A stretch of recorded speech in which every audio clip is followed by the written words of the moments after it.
ওই মনিরুল হক সাহেবের দাড়ি আমি মনে করি নবী সাল্লাল্লাহু আলাইহি দাড়ি না, ওটা রবীন্দ্রনাথ ঠাকুরের দাড়ি। আমি মনে করি ওনার টুপি এটা নবী আলাইহিস সালাতের টুপি না, এটা ইহুদিদের টুপি। আর আমি মনে করি ওনার পোশাক এটা সুন্নতি পোশাক নয়, এটা খ্রিস্টান পাদ্রীদের পোশাক। কিন্তু উনি বোরখার বিরুদ্ধে কথা বলার কারণে মুফতিদের কাছে ফতুয়া জিজ্ঞাসা করা উচিত ওনার ঈমান আছে কি নাই। ইদানিং দেখলাম সংসদে সেই দাড়িওয়ালা, বিশাল দাড়িওয়ালা, টুপিওয়ালা, পাঞ্জাবিও পড়ছে বেচারা, ধবধবে সাদা দাড়ি, বোরখার বিরুদ্ধে কথা বলেছেন, পর্দার বিরুদ্ধে কথা বলেছেন। বেচারার নাম মনিরুল হক। আমি তো ওনাকে দেখে ভাবতাম একজন ভালো লোক, ইসলাম প্রিয় লোক, কিন্তু উনি বোরখার বিরুদ্ধে কথা বলার কারণে মুফতিদের কাছে ফতুয়া জিজ্ঞাসা করা উচিত ওনার ঈমান আছে কি নাই।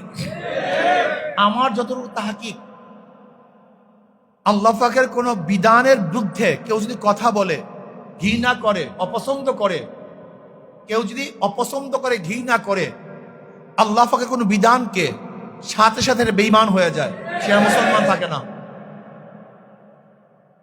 আমি জনাব তারেক সাহেবকে বলবো, আপনি সতর্ক থাকুন। আপনাকে বিতর্কিত করার জন্য এই সমস্ত নাস্তিক শক্তিরা বিভিন্ন রূপে, ওই মনিরুল হক সাহেবের দাড়ি আমি মনে করি নবী সাল্লাল্লাহু আলাইহি দাড়ি না, ওটা রবীন্দ্রনাথ ঠাকুরের দাড়ি। আমি মনে করি ওনার টুপি এটা নবী আলাইহিস সালাতের টুপি না, এটা ইহুদিদের টুপি। আর আমি মনে করি ওনার পোশাক এটা সুন্নতি পোশাক নয়, এটা খ্রিস্টান পাদ্রীদের পোশাক। ওনাকে তওবা করতে হবে, মাপ চাইতে হবে। যদি উনি তওবা না করেন, মাপ না চান, তাহলে বাংলাদেশের মুসলমান ওনাকে কোনো অবস্থায় দিয়ে ছাড়বে না।